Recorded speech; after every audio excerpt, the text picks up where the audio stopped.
Let us now continue our discussion. Now suppose I want to change the text of the button and also the text of this button as well. Along with this, I want to modify the default checkbox text to something else.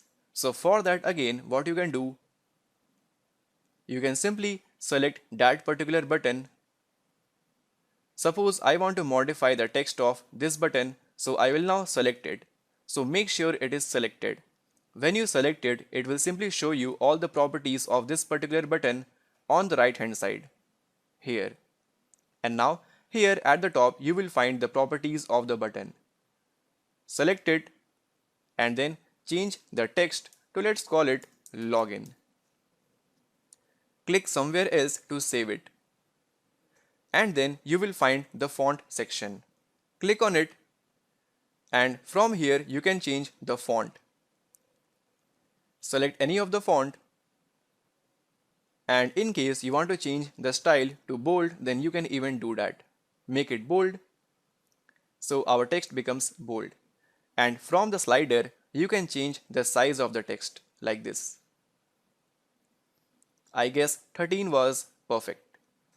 Click somewhere else to save it, and then even you can change the font color as well.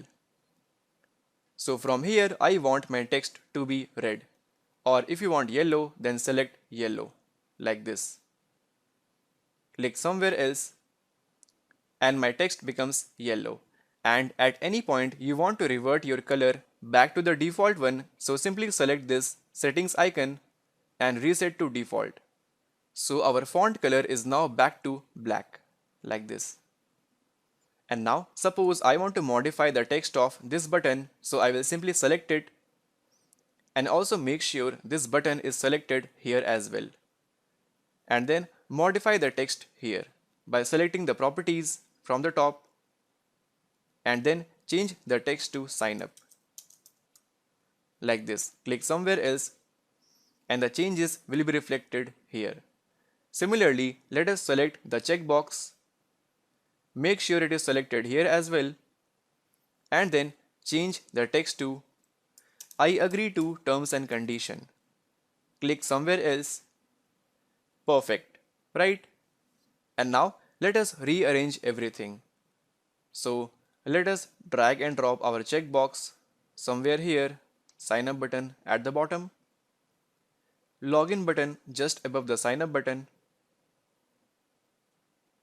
and the checkbox should be somewhere here like this.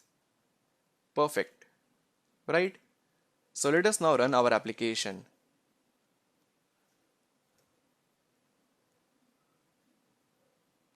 And there we go, the user can enter his name here